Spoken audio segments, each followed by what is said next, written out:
Chapter 16. Now the Lord said to Samuel, "How long will you mourn for Saul, seeing I have rejected him from reigning over Israel? Fill your horn with oil and go. I am sending you to Jesse the Bethlehemite, for I have provided myself a king among his sons."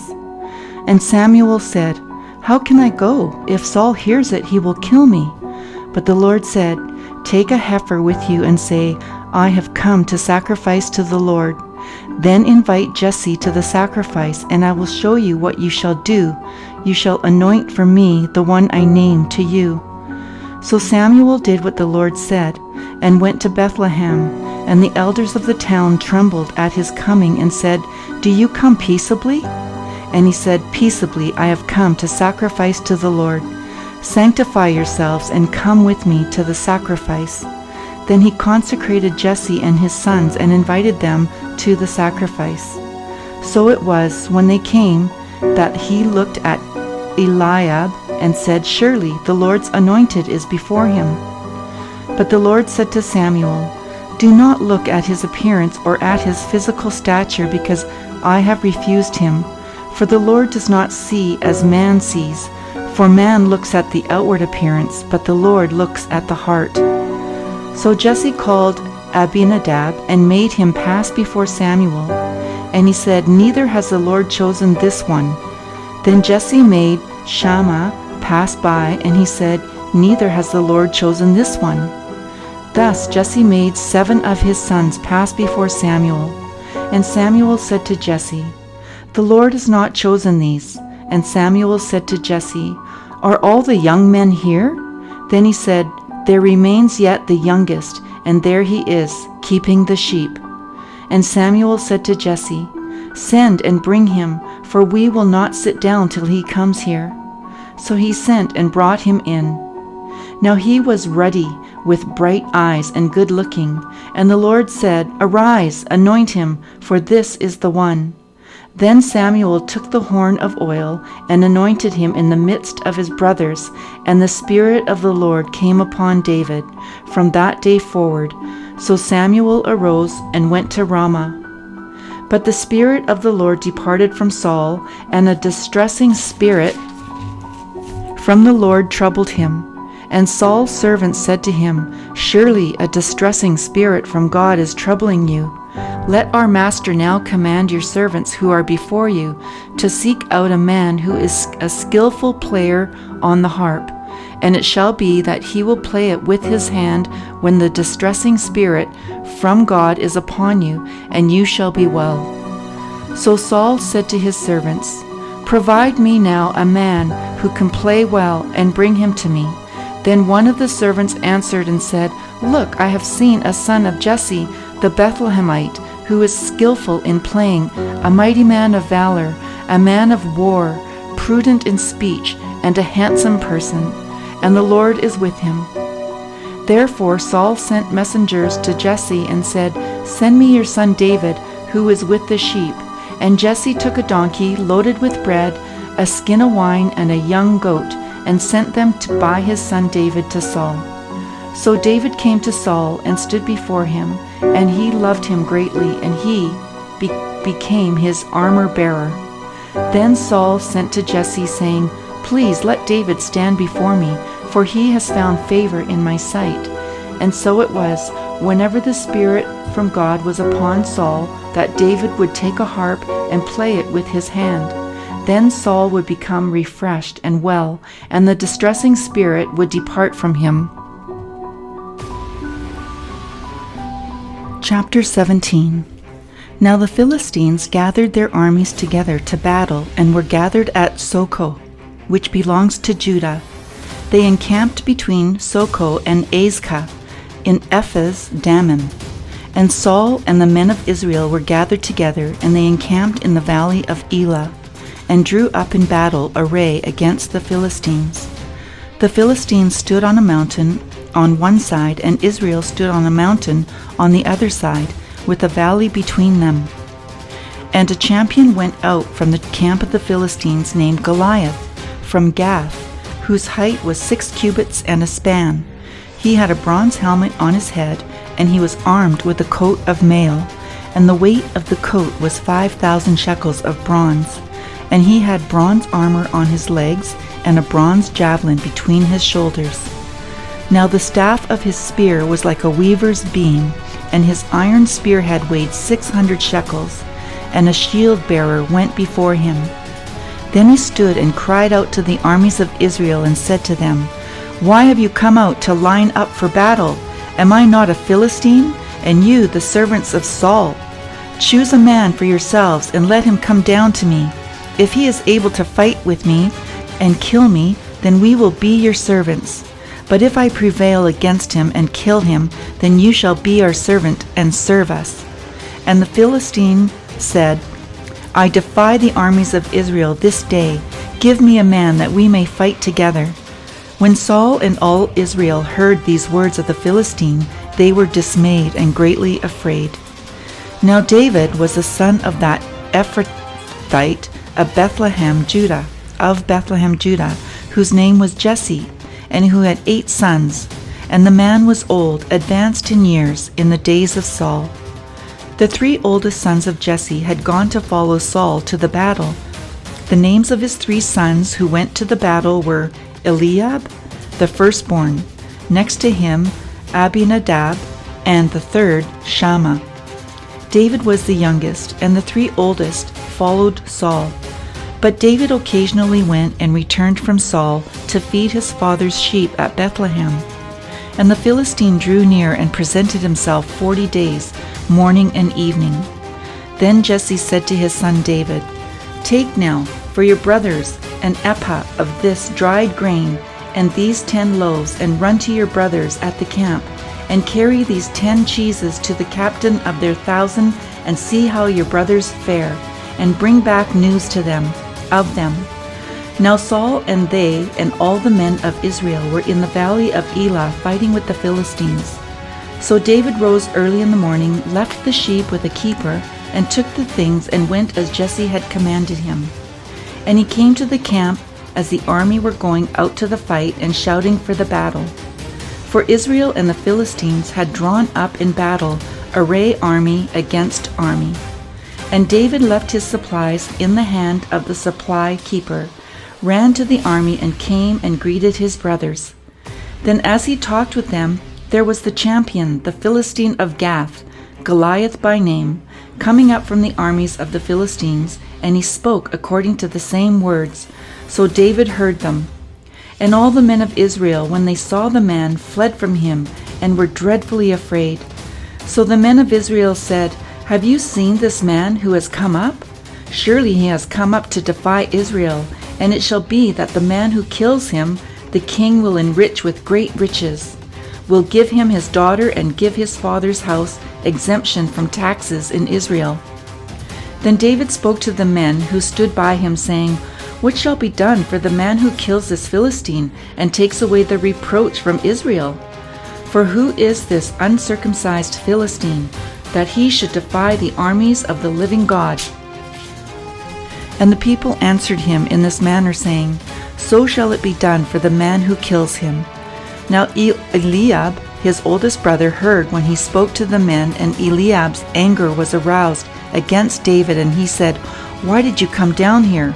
And with whom have you left those few sheep in the wilderness? I know your pride and the insolence of your heart, for you have come down to see the battle. And David said, What have I done now? Is there not a cause? Then he turned from him toward another and said the same thing, and these people answered him as the first ones did. Now when the words which David spoke were heard, they reported them to Saul, and he sent for him. Then David said to Saul, Let no man's heart fail because of him. Your servant will go and fight with this Philistine. And Saul said to David, You are not able to go against this Philistine to fight with him, for you are a youth, and he a man of war from his youth. But David said to Saul, Your servant used to keep his father's sheep, and when a lion or a bear came and took a lamb out of the flock, I went out after it and struck it, and delivered the lamb from its mouth. And when it arose against me, I caught it by its beard, and struck and killed it. Your servant has killed both lion and bear, and this uncircumcised Philistine will be like one of them, seeing he has defiled the armies of the living God." Moreover, David said, "The Lord, who delivered me from the paw of the lion and from the paw of the bear, he will deliver me from the hand of this Philistine." And Saul said to David, "Go, and the Lord be with you." So Saul clothed David with his armor, and he put a bronze helmet on his head. He also clothed him with a coat of mail. David fastened his sword to his armor and tried to walk, for he had not tested them. And David said to Saul, "I cannot walk with these, for I have not tested them." So David took them off. Then he took his staff in his hand, and he chose for himself 5 smooth stones from the brook, and put them in a shepherd's bag, in a pouch which he had, and his sling was in his hand, and he drew near to the Philistine. So the Philistine came and began drawing near to David, and the man who bore the shield went before him. And when the Philistine looked about, he saw David. He disdained him, for he was only a youth, ruddy and good-looking. So the Philistine said to David, "Am I a dog that you come to me with sticks?" And the Philistine cursed David by his gods. And the Philistine said to David, "Come to me, and I will give your flesh to the birds of the air and the beasts of the field." Then David said to the Philistine, "You come to me with a sword, with a spear, and with a javelin, but I come to you in the name of the Lord of hosts, the God of the armies of Israel, whom you have defied. This day the Lord will deliver you into my hand, and I will strike you and take your head from you. And this day I will give the carcasses of the camp of the Philistines to the birds of the air and the wild beasts of the earth, that all the earth may know that there is a God in Israel. Then all this assembly shall know that the Lord does not save with sword and spear, for the battle is the Lord's, and he will give you into our hands." So it was, when the Philistine arose and came and drew near to meet David, that David hurried and ran toward the army to meet the Philistine. Then David put his hand in his bag and took out a stone, and he slung it and struck the Philistine in his forehead, so that the stone sank into his forehead, and he fell on his face to the earth. So David prevailed over the Philistine with a sling and a stone, and struck the Philistine and killed him. But there was no sword in the hand of David. Therefore David ran and stood over the Philistine, took his sword and drew it out of his sheath, and killed him and cut off his head with it. And when the Philistines saw that their champion was dead, they fled. Now the men of Israel and Judah arose and shouted, and pursued the Philistines as far as the entrance of the valley and to the gates of Ekron. And the wounded of the Philistines fell along the road to Shaaraim, even as far as Gath and Ekron. Then the children of Israel returned from chasing the Philistines, and they plundered their tents. And David took the head of the Philistine and brought it to Jerusalem, and he put his armor in his tent. But Saul saw David going out against the Philistine. He said to Abner, the commander of the army, "Abner, whose son is this youth?" And Abner said, "As your soul lives, O king, I do not know." So the king said, "Inquire whose son this young man is." Then as David returned from the slaughter of the Philistine, Abner took him and brought him before Saul with the head of the Philistine in his hand. And Saul said to him, "Whose son are you, young man?" So David answered, "I am the son of your servant Jesse, the Bethlehemite."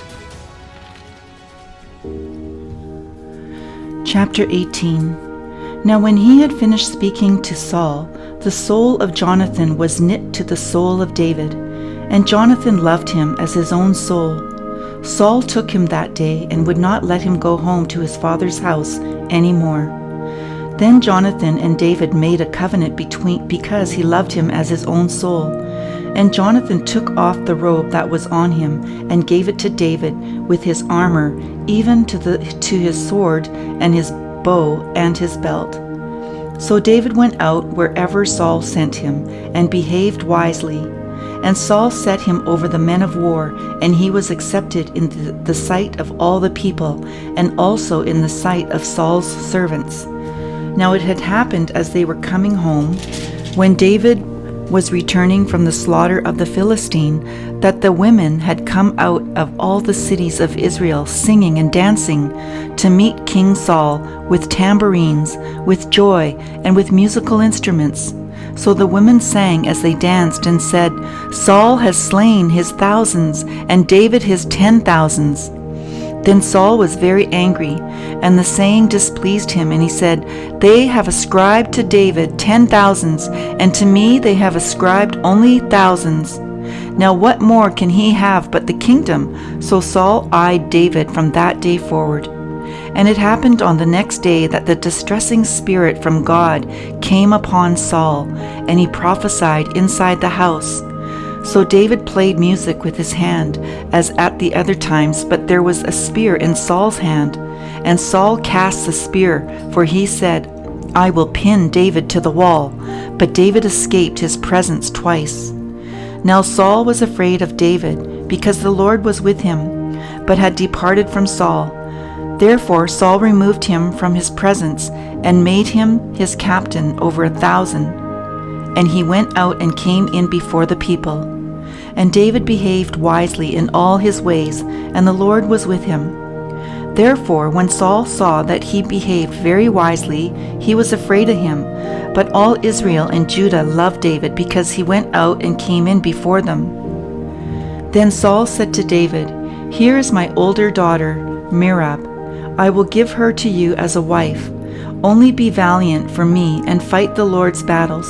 For Saul thought, "Let my hand not be against him, but let the hand of the Philistines be against him." So David said to Saul, "Who am I, and what is my life or my father's family in Israel, that I should be son-in-law to the king?"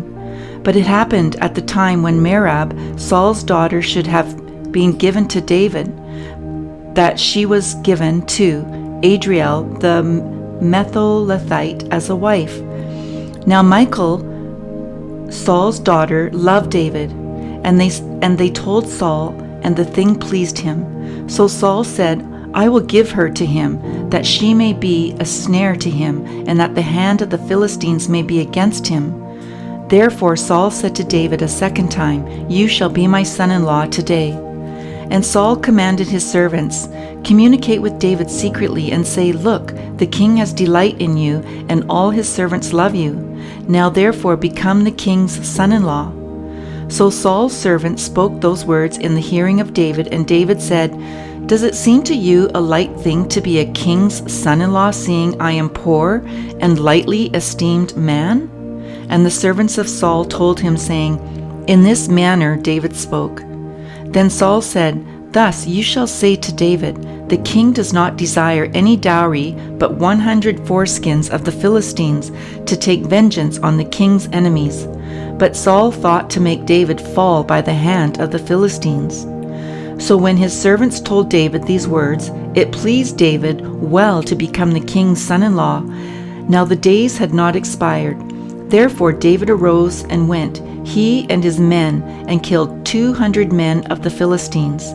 And David brought their foreskins, and they gave them in full count to the king, and he might become the king's son-in-law, that he might become the king's son-in-law. Then Saul gave him Michal, his daughter, as a wife. Thus Saul saw and knew that the Lord was with David, and that Michal, Saul's daughter, loved him. And Saul was still more afraid of David. So Saul became David's enemy continually. Then the princes of the Philistines went out to war, and so it was, whenever they went out, that David behaved more wisely than all the servants of Saul, so that his name became highly esteemed. Chapter 19. Now Saul spoke to Jonathan his son, and to all his servants, that they should kill David. But Jonathan, Saul's son, delighted greatly in David. So Jonathan told David, saying, "My father Saul seeks to kill you. Therefore please be on your guard until morning, and stay in a secret place and hide. And I will go out and stand beside my father in the field where you are, and I will speak with my father about you. Then what I observe I will tell you." Thus Jonathan spoke well of David to Saul his father, and said to him, Let not the king sin against his servant, against David, because he has not sinned against you, and because his works have been very good toward you. For he took his life in his hands and killed the Philistine, and the Lord brought about a great deliverance for all Israel. You saw it and rejoiced. Why then will you sin against innocent blood to kill David without a cause? So Saul indeed heeded the voice of Jonathan, and Saul swore, As the Lord lives, he shall not be killed. Then Jonathan called David, and Jonathan told him all these things. So Jonathan brought David to Saul, and he was in his presence, as in times past. And there was war again, and David went out and fought with the Philistines, and struck them with a mighty blow, and they fled from him. Now the distressing spirit from the Lord came upon Saul as he sat in his house, with his spear in his hand. And David was playing music with his hand. Then Saul sought to pin David to the wall with the spear, but he slipped away from Saul's presence, and he drove the spear into the wall. So David fled and escaped that night. Saul also sent messengers to David's house to watch him and to kill him in the morning. And Michal, David's wife, told him, saying, If you do not save your life tonight, tomorrow you will be killed. So Michal let David down through a window, and he went and fled and escaped. And Michal took an image and laid it in the bed, put a cover of goat's hair for his head, and covered it with clothes. So when Saul sent messengers to take David, she said, He is sick. Then Saul sent the messengers back to see David, saying, Bring him up to me in the bed, that I may kill him. And when the messengers had come in, there was the image in the bed, with a cover of goat's hair for his head. Then Saul said to Michal, Why have you deceived me like this, and sent my enemy away, so that he has escaped? And Michal answered Saul, He said to me, Let me go, why should I kill you? So David fled and escaped, and went to Samuel at Ramah, and told him all that Saul had done to him. And he and Samuel went and stayed in Naioth. Now it was told Saul, saying, Take note, David is at Naioth in Ramah. Then Saul sent messengers to take David. And when they saw the group of prophets prophesying, and Samuel standing as leader over them, the Spirit of God came upon the messengers of Saul, and they also prophesied. And when Saul was told, he sent other messengers, and they prophesied likewise. Then Saul sent messengers again the third time, and they prophesied also. Then he also went to Ramah, and came to the great well that is at Seku. So he asked and said, Where are Samuel and David? And someone said, Indeed, they are at Naioth in Ramah. So he went there to Naioth in Ramah. Then the Spirit of God was upon him also, and he went on and prophesied until he came to Naioth in Ramah. And he also stripped off his clothes, and prophesied before Samuel in like manner, and lay down naked all that day and all that night. Therefore they say, Is Saul also among the prophets? Chapter 20. Then David fled from Naioth in Ramah, and went and said to Jonathan, What have I done? What is my iniquity, and what is my sin before your father, that he seeks my life? So Jonathan said to him, By no means, you shall not die. Indeed, my father will do nothing either great or small, without first telling me. And why should my father hide this thing from me? It is not so. Then David took an oath again and said, Your father certainly knows that I have found favor in your eyes, and he has said, Do not let Jonathan know this, lest he be grieved. But truly, as the Lord lives, and as your soul lives, there is but a step between me and death. So Jonathan said to David, Whatever you yourself desire, I will do it for you. And David said to Jonathan, Indeed, tomorrow is the new moon, and I should not fail to sit with the king to eat. But let me go, that I may hide in the field until the third day at evening. If your father misses me at all, then say, David earnestly asked permission of me, that he might run over to Bethlehem, his city. for there is a yearly sacrifice there for all the family. If he says thus, it is well, your servant will be safe. But if he is very angry, be sure that evil is determined by him. Therefore you shall deal kindly with your servant, for you have brought your servant into a covenant of the Lord with you. Nevertheless, if there is an iniquity in me, kill me yourself, for why should you bring me to your father? But Jonathan said, Far be it from you, for if I knew certainly that evil was determined by my father to come upon you, then would I not tell you? Then David said to Jonathan, Who will tell me, or what if your father answers you roughly? And Jonathan said to David, Come, let us go out into the field. So both of them went out into the field. Then Jonathan said to David, The Lord God of Israel is witness. When I have sounded out my father sometime tomorrow or the third day, and indeed there is good toward David, and I do not send to you and tell you, may the Lord do so, and much more to Jonathan. But if it pleases my father to do you evil, then I will report it to you and send you away, that you may go in safety. And the Lord be with you, as he has been with my father.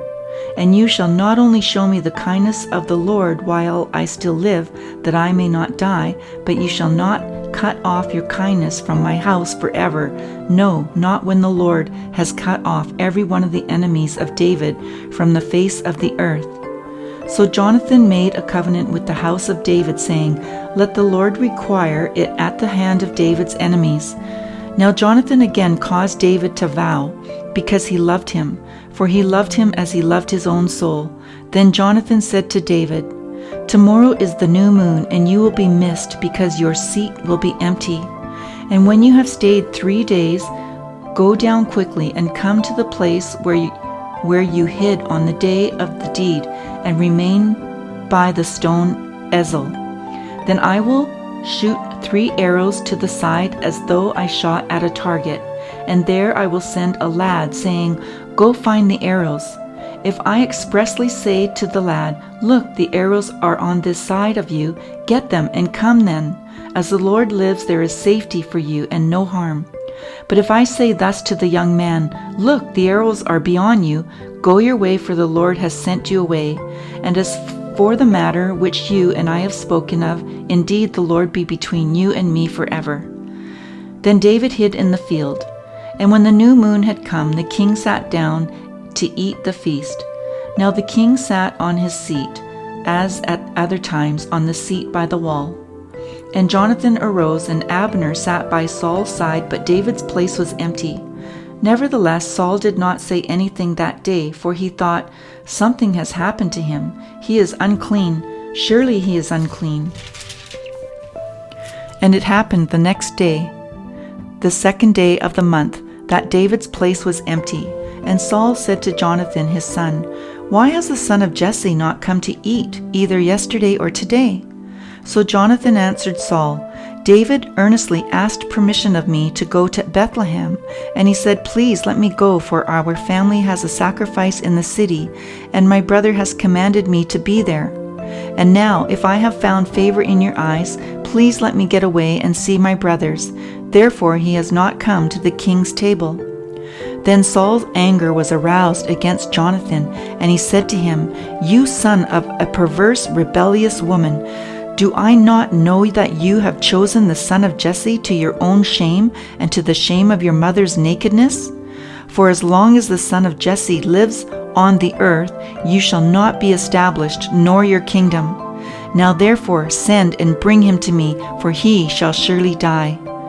And Jonathan answered Saul his father and said to him, Why should he be killed? What has he done?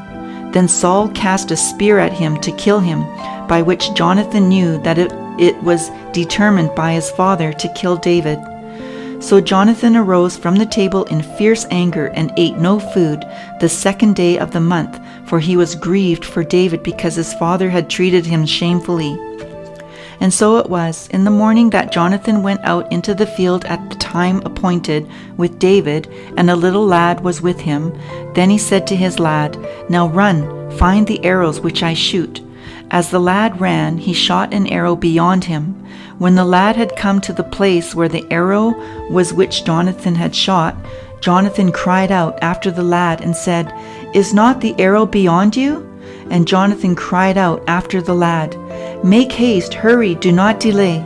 So Jonathan's lad gathered up the arrows and came back to his master. But the lad did not know anything. Only Jonathan and David knew of the matter. Then Jonathan gave his weapons to his lad and said to him, "Go carry them to the city." As soon as the lad had gone, David arose from a place toward the south, fell on his face to the ground, and bowed down 3 times. And they kissed one another, and they wept together. But David more so. Then Jonathan said to David, "Go in peace, since we have both sworn in the name of the Lord, saying, 'May the Lord be between you and me, and between your descendants and my descendants forever.'" So he arose and departed, and Jonathan went into the city.